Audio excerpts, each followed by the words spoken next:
말씀 나누시겠습니다.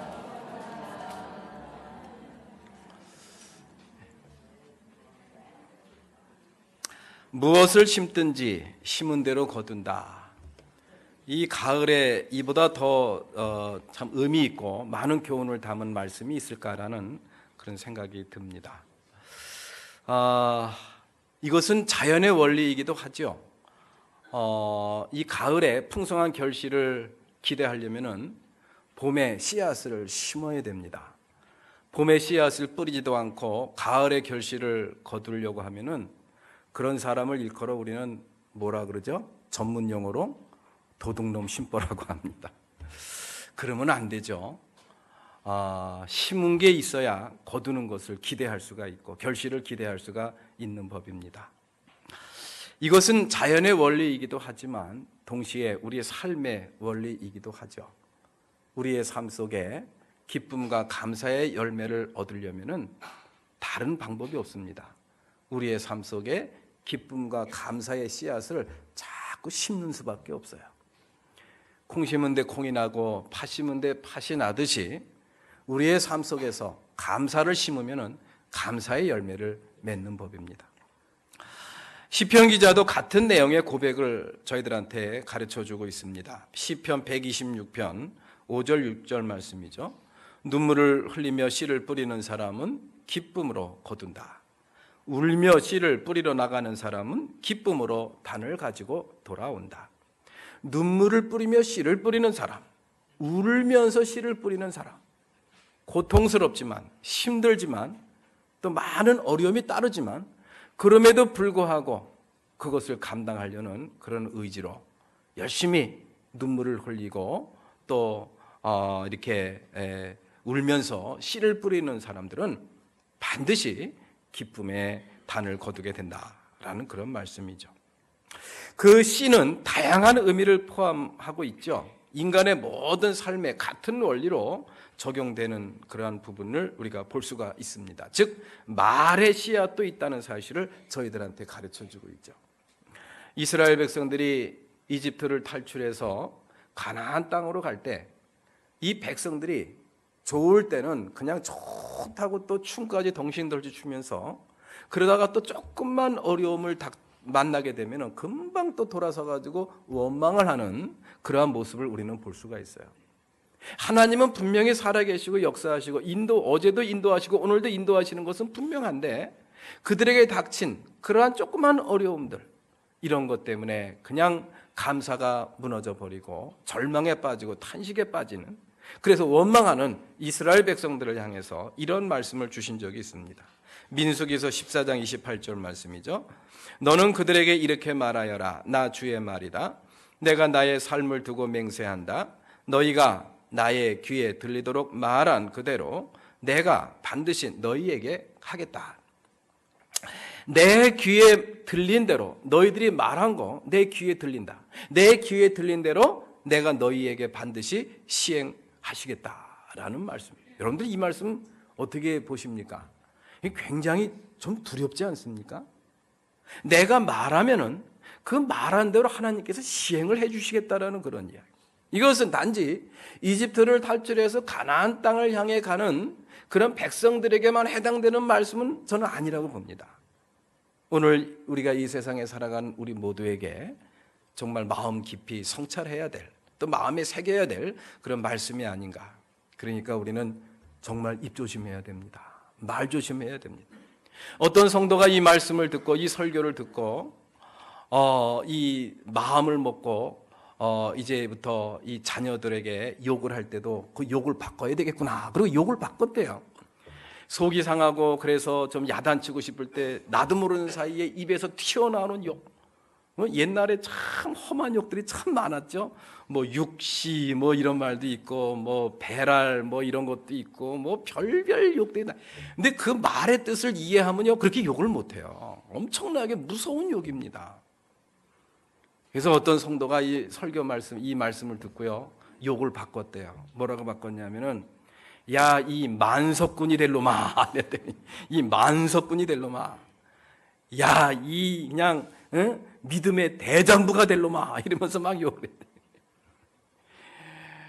예, 그냥 웃자고 하는 얘기입니다만은 정말 말의 씨, 말이 씨가 된다는 말, 이게 정말 우리가 가슴 깊이 새겨야 될 그런 말씀이 아닌가 생각이 듭니다. 이같이 심음과 거둠의 원리는 우리의 삶 전 영역에 걸쳐서 적용되는 원리입니다. 그 심음과 거둠의 원리는 무엇이든지 더 많이 거둔다는 그런 뜻도 내포하고 있어요. 심은 것은 적지만 거두는 것은 많은 것, 이것이 바로 심음과 거둠의 원리이기도 합니다. 30배, 60배, 100배가 되었다라는 그런 마태복음 말씀도 우리가 여러분들 기억하시죠? 씨앗은 하나를 심었는데 거기서 30배, 60배, 100배의 결실을 맺는 것, 이것이 바로 심음과 거둠의 원리이기도 합니다. 이렇게 우리가 심음과 거둠의 원리를 이제 깨달았다고 하면은 지금이라고 하는 이 순간에 무엇을 심어야 될 것인가, 이것을 갖다가 결단을 해야 됩니다. 무엇이든지 심는 대로 거둔다라는 말씀이 자연의 원리이기도 하지만 우리의 삶의 원리라고 한다면은 여러분들 한번 깊이 마음에 성찰을 해보시라는 그런 이야기. 나는 지금 이 순간에 무엇을 심고 있는가? 오늘이라고 하는 이 날에 나는 무엇을 심는 그런 일을 하고 있는가? 이것을 갖다가 한번 깊이 성찰을 해봐야 될 그런 말씀이라고 생각을 합니다. 그래서 오늘 본문 말씀에서는 육체를 위해서 심지 말고 영생을 위해서 심을 것을 저희들한테 가르쳐주고 있어요. 오늘 본문 말씀 8절 말씀이죠. 자기 육체에다가 심는 사람은 육체에서 썩을 것을 거두고 성령에다 심는 사람은 성령에게서 영생을 거두를 것입니다. 육체를 위해서 육체에다 심는 사람은 육체에서 썩을 것을 거둔다. 육신의 쾌락과 또 육신의 어떤 안락과 재미, 이런 것을 위해서 일하는 사람은 결국 그의 삶 속에 썩을 것을 거둘 수밖에 없다라는 그런 말씀이죠. 그러나 성령을 위해서 일을 하고 성령을 위해서 애쓰는 사람들, 이런 사람들은 성령에게서 영생을 거두게 될 것이다 라는 그런 말씀입니다. 썩을 것이라는 것은 푸도란이라는 그런 그리스어를 썼는데요, 이 푸도란이라는 말은 무가치한 것들이라는 그런 의미가 그 안에 포함되어 있습니다. 푸도란, 썩을 것을 거둔다라는 것은 무가치한 것을 거둔다라는 그런 이야기죠. 그리고 영생이라는 거, 성령에다가 심는 사람은 성령에게서 영생을 거둘 것이라고 했는데, 영생이라는 것은 조엔 아이오니온이라는 그런 단어인데요, 이것에는, 이 단어 속에는 어떤 뜻이 있느냐, 가치 있는 삶이라는 그런 뜻이 있어요. 결국 이 세상에서 우리가 믿음으로 산다는 것은 매 순간에 가치 있는 삶과 무가치한 삶, 그 사이에서 가치 있는 삶을 잘 분별하고 선택하며 사는 사람들이 아닌가. 이 세상에 사는 모든 사람들은 그 누구나 할 것 없이 가치 있는 삶과 무가치한 삶, 그리고 영원한 삶과 그리고 썩어질 삶, 그리고 의미 있는 삶과 무의미한 삶, 이 삶 속에서 항상 선택을 하며 살게 마련입니다. 그 가운데서 이 땅에서 우리가 하나님의 자녀로서 믿음으로 산다는 것은 어떤 의미인가? 매 순간 선택할 때마다 무의미한 삶을 선택하는 것이 아니라 의미 있는 삶을 선택하는 거예요. 무가치한 삶을 선택하는 것이 아니라 가치 있는 삶을 선택하는 겁니다. 썩어질 세상을 선택하는 것이 아니라 영원한 세상을 선택하며 오늘이라고 하는 이 날에, 지금이라고 하는 이 순간에 성령의 씨앗을 심는 사람, 믿음의 씨앗을 심으며 살아가는 사람들, 그런 사람들이 바로 믿음의 사람들이라고 생각을 합니다. 오늘은 추수감사 주일로 우리가 지키고 있습니다. 우리가 교회에서 지키는 4가지 큰 절기가 있죠. 이제 4월달 들었으면은 무슨 절이 있죠? 부활절이 있습니다. 그리고 7월 첫 주를 우리가 무슨 절로 지키죠? 맥주감사절로 지킵니다. 그리고 11월 첫 주 추수감사절, 그리고 좀 이따 돌아올 12월 25일 날 성탄절, 이렇게 크게 우리가 4가지 절기를, 이 외에도 여러 절기가 있긴 있습니다만은 우리 교회에서 이제 아주 이렇게 아주 중요하게 지키는 그런 절기는 이 네 절기로 요약되는 것을 알 수가 있어요. 이 네 절기 속에는 사실상 다 감사의 의미가 포함되어 있다는 것을 우리는 알 수가 있습니다. 부활절, 그 부활절도 사실은 부활 감사절입니다. 왜 그런지 아시죠? 죄와 사망의 권세를 이기시고 우리에게 희망을 주시기 위해서, 구원의 빛을 비춰주시기 위해서 예수님께서 죽음에서 다시 살아나신 거예요. 그러니 감사하죠. 그래서 우리는 부활절이라고 하지만 그 안에는 부활 감사절이라는 의미로 우리가 그 뜻을 우리가 되새기고 있는 것입니다. 맥주 감사절, 그리고 추수 감사절, 그리고 성탄절. 이 세상의 죄인들을 구원하기 위하여 하나님께서 육신을 입고 이 땅에 내려오신 그날이 바로 성탄절이죠. 이 세상 사람들을 구원하기 위하여, 나 같은 죄인을 구원하기 위하여 이 땅에 오신 하나님, 그 예수님을 우리가 맞이하고 또 감사하는 그런 절기가 바로 성탄절이죠. 이 교회에서 지키는 모든 절기는 다 감사의 의미를 포함하고 있습니다. 이와 같이 이 감사라는 것은 우리의 삶 속에서 또 그리스도의 신앙인들에게 있어서 아주 핵심적인 믿음의 요소입니다. 우리 진정한 신앙이라는 사람들은, 또 그리스도인들은 무엇하는 사람이냐? 세상 사람들이 보기에는 주일날 교회 가는 사람, 예배 드리는 사람, 기도하는 사람, 이렇게 볼 수가 있어요. 그러나 거기에 무엇보다 아주 중요한 핵심적인 내용이 있는데, 그것이 바로 뭐냐면은 모든 일에 감사하는 사람들입니다. 감사할 수 없는 그런 내용까지도 감사할 줄 아는 사람, 그런 사람이 바로 진정한 그리스도인이고 하나님의 자녀라는 사실을 성서는 저희들한테 가르쳐 주고 있습니다. 그래서 이 데살로니가 전서 5장 18절 말씀에서는 저희들한테 이렇게 감사하라 그랬어요. 데살로니가 전서 5장 18절, 여러분들 다 알고 있고 또 외우는 말씀이기도 하죠. 우리 다 같이 한번 읽어보겠습니다. 시작. 모든 일에 감사하십시오.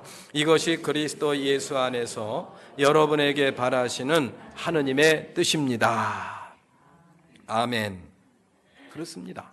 모든 일에 감사하라. 이것이 예수 안에 있는 여러분에게 바라시는 하나님의 뜻이라는 그런 이야기. 그리스도 예수를 나의 구세주로 영접하고 믿음으로 살아가는 사람들에게 바라시는 하나님의 뜻이라는 그런 이야기. 이 땅에서 믿음으로 살아가는 사람들이 가져야 될 삶의 아주 중요한 삶의 태도라는 그런 이야기. 모든 일에 감사하는 것. 감사라는 것은 그렇게 중요한 그리스도인의 삶의 요소입니다. 믿음의 요소입니다. 그래서 때마다 우리는 이 감사절을 지키면서 감사의 의미를 되새기고 있는 것이죠. 언젠가 한번 우리 봉사센터에서 이제 봉사자 교육을 한 적이 있습니다. 그때 봉사자 교육하러 온 그런 강사가 그런 이야기를 해요.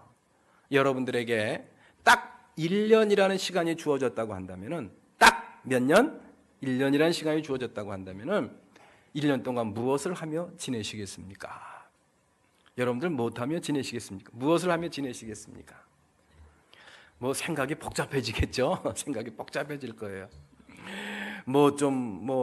부모님, 또 형제들, 친척, 친구, 또 고향 산천도 생각하고 싶고, 또 평소에 가보고 싶었던 그러한 해외국의 여행도 한번 좀 해보고 싶은 마음도 있고요. 여러 가지가 떠올 거예요. 그 다음에 이야기를 나눈 다음에, 자, 이제는 여러분들에게 1년이 아니라 한 달이 남았습니다. 딱 한 달이 주어졌다고 한다면은 그 한 달 동안 무엇을 하겠습니까? 우리 이선희 권사님 뭘 하시겠습니까? 한 달 딱 주어졌다고 하면은 이제 1년이 남았다고 할 때는 조금 여유가 있어요. 이제 해외 여행까지 갈 만한 여유가 있는데 한 달 남았다니까는 이제 굉장히 급해지는 거예요. 이거 큰일 났네. 이거 뭘 하지? 이것저것 막 떠오르고 머리를 복잡하게 합니다. 이것저것 얘기를 했습니다. 그 다음에 다시 이야기를 나눈 다음에 다시 제안이 들어옵니다. 이제 한 달이 아니라 한 주 남았습니다. 이제 뭐 하시겠습니까? 1년 남을 때는 그래도 해외여행까지 생각할 정도로 조금 여유가 있었는데 한 달 남을 때는 여유가 없어요. 근데 한 주 남았다니까 더 여유가 없는 거예요. 나에게 오는 이 월요일은 다시 돌아오지 않겠지.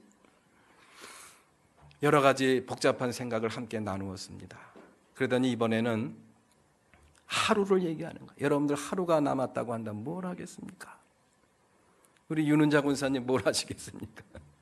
딱 하루가 남았다고 한다면 밥 먹을 시간도 없겠죠, 그죠? 해야 될 일이 너무 많아가지고 밖에 있는 해도 다시 한번 쳐다보고 산도 한번 쳐다보고 여기저기 이제 만날 시간이 없으니까 전화해가지고 화해할 것도 화해하고 또 안부도 묻고 인사도 마지막 인사도 나누고 그러다 보면 하루가 갈 것 같아요. 근데 이번에는 1시간이 제한이 들어와서 1시간 남았다면 뭘 하겠습니까? 정신이 하나도 없습니다. 그리고 이번에는 마지막으로 1분이 남았다고 하면 뭘 하겠느냐? 진짜 끔찍하더라고요. 나에게 남은 이 1분, 60초. 이 뭘 할까? 여러분들 한번 생각을 해보시기 바랍니다. 그때 저는 그런 기억이 나요. 주기도문을 암송하겠다는 그런 대답을 했던 기억이 나요. 주기도문. 할 게 없어요. 이제 1분 뒤면은 이 세상을 떠납니다. 이 세상을 떠나면 주님 앞에 가는 거예요. 하나님 나라에 가는 겁니다. 그런데 부모 생각, 친구 생각, 남편 생각, 아내 생각, 할 겨를이 없어요. 딱 1분인데. 그래서 주기도문을 암송하면서 이제 주님 나라에 들어갈 그런 마지막 준비를 해야 되겠구나라는 그런 생각이 들더라고요. 여러분들 같으면 뭐 하시겠습니까? 근데 저는요, 오늘 이 시간에 한 가지 더 제안을 하고 싶어요. 저와 여러분들에게 딱 3초가 주어졌다고 한다면, 이제 똑딱 하면 이제 이 세상을 떠나는 거예요. 그럼 여러분들 마지막으로 여러분들 남기고 싶은 말, 하고 싶은 말이 있다고 한다면 무엇을 하겠습니까? 딱 3초라고 한다면. 저는 예상되는 답이 있어요. 그 예상되는 답을 마음에 두고 8시 예배 때도 그렇게 한번 질문을 해봤습니다. 그랬더니 지금 이제 항암 치료를 받고 있는 우리 권사님이 이런 대답을 해요. 하나님 감사합니다. 사랑합니다. 그거 딱 하겠대요. 3초 동안만 딱 주어졌다고 한다면 정답입니다. 아마도 여러분들에게 아무도 그런 생각을 한 번도 해보지 않은 분들이 많겠습니다만은 아마도 나에게 3초라는 시간이 주어졌다고 한다면 그 마지막 순간에 내가 무엇을 남길 것인가, 무슨 말을 할 것인가. 아마도 대부분 믿음 생활을 해오시고 정말 열심히 살아오신 분이라고 한다면은 정말 하나님을 정말 여러분들 아버지라고 고백할 줄 알고 예수 그리스도를 주님으로 모시고 사는 사람이라고 한다면은 마지막에 딱 이 한마디 나눌 것이라고 생각을 해요. 하나님 감사해요. 사랑해요. 그렇습니다. 이것이 가장 중요한 인생의 결론입니다. 하나님께 감사드리는 거, 하나님께 사랑한다라고 고백하는 거, 이것이 인생의 결론이에요. 우리의 인생의 결론은 우리들은 다 알고 있습니다. 마지막에 하나님 앞에 감사의 고백을 드리고 사랑의 고백을 드리는 것, 그것이 바로 우리 인생의 고백이라는, 그게 우리 인생에서 가장 중요한 내용이라는, 삶의 내용이라는 그런 이야기입니다. 그런데요, 그 인생의 결론, 가장 소중한 삶의 내용들을 우리는 평소에 너무 많이 잊어버리며 살고 있는 것이 아닌가라는 그런 생각이 들어요. 인생의 결론인데 죽기 직전에 여러분들 하지 마세요. 지금이라고 하는 이 순간에, 오늘이라고 하는 이 날에 실컷 하며 사시라는 그런 이야기예요. 왜? 그만큼 중요한 거니까 하자는 그런 이야기입니다. 그만큼 인생의 결론이라고 우리 모두가 동의하는 내용이니까 지금이라고 하는 이 순간에 내가 살아있는 동안에 그러한 고백과 그러한 감사의 씨앗을 많이 부지런히 심자라는 그런 이야기예요. 가장 중요한 거니까 그렇게 하시는 겁니다. 그렇게 하면은 그 감사를 한마디 심으면은 30배, 60배, 100배의 결실을 우리가 맺는 겁니다. 그렇게 좋은 것을 왜 우리가 맺지 않고 또 잊어버리며 소홀히 하며 살아가서야 되겠습니까? 종교라는 말은 마루종자에다가 가르칠 교자입니다. 궁극적인 것을 알고 궁극적인 것을 배우고 가르치는 사람들, 이게 바로 종교인이에요. 궁극적인 게 뭡니까?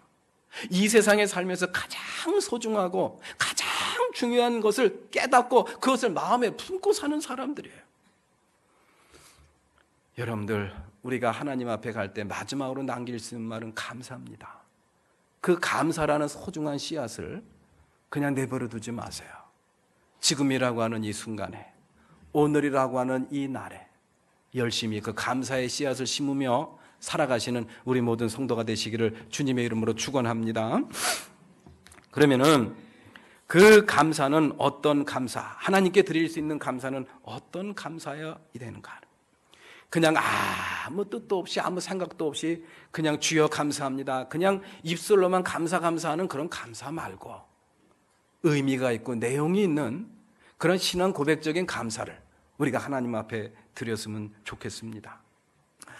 그 감사는 어떤 감사인가?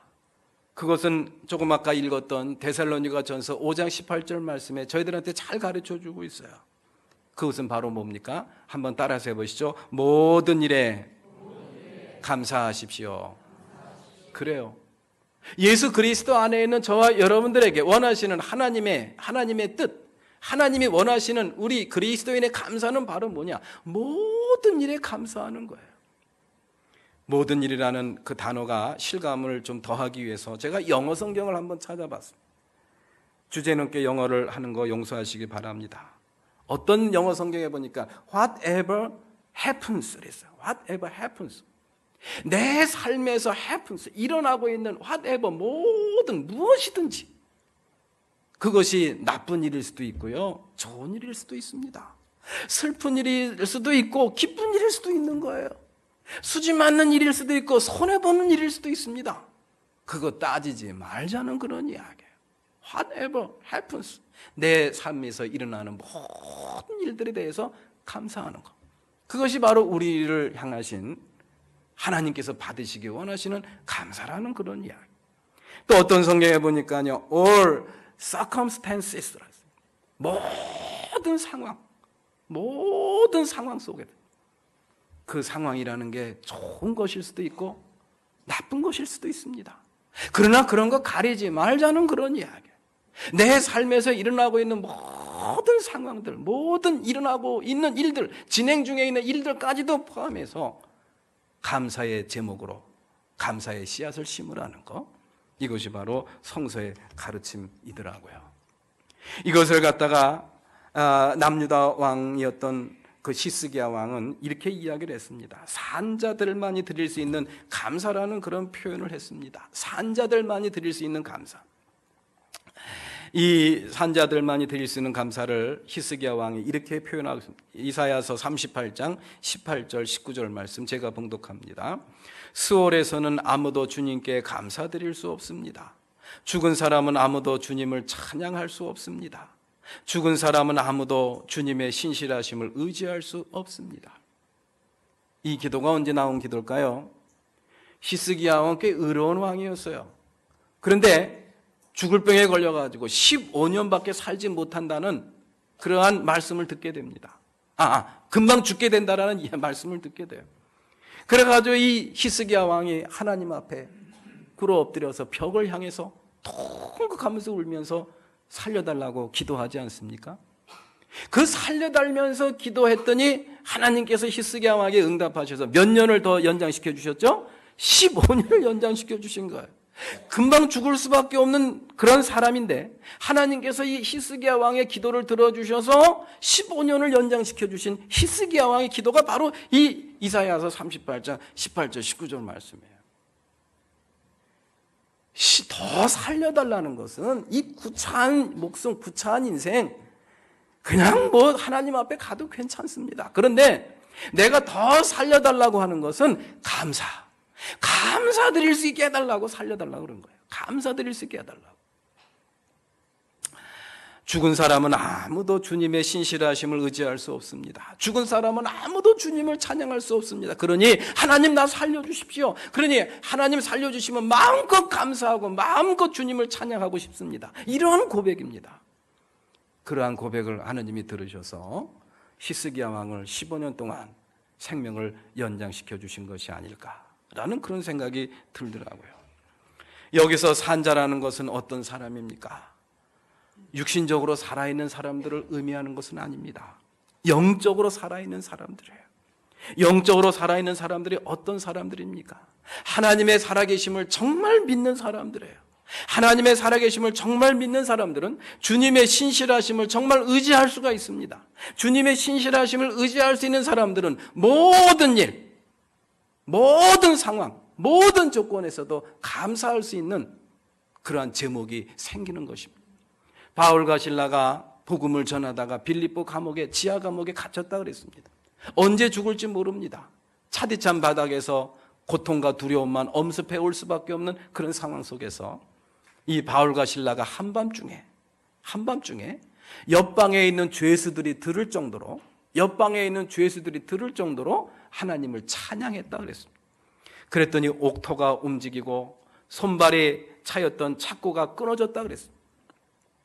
그래서 생긴 교회가 바로 빌립보 교회이기도 합니다. 언제 죽을지 몰라요. 그리고 무슨 강도짓이나 도둑질을 한 것도 아닙니다. 주님께서 하라고 해서서 복음을 전한 것뿐입니다. 그런데 차디찬 감옥에 끌려와가지고 언제 죽을지 모르는 처량한 신세, 무슨 감사할 제목이 있고 무슨 찬양할 제목이 뭐가 있습니까? 신세 한탄을 하고 하나님을 원망해도 시원치 않을 그런 판에 무슨 찬양이 나오냐는 그런 이야기. 찬양이 나올 수 있는 비결은 다른 게 아닙니다. 사도 바울은 하나님의 살아계심을 분명히 믿었어요. 하나님의 살아계심을 분명히 믿으니 뭐가 믿어집니까? 하나님이 하신 모든 일은 선하고 아름답고 기쁘다라는 사실을 깨닫게 되는 거예요. 그렇습니다. 사도 바울이 빌립보 그 차디찬 지하 감옥에서도 감사할 수 있었고 찬양할 수 있었던 것은 다른 게 아닙니다.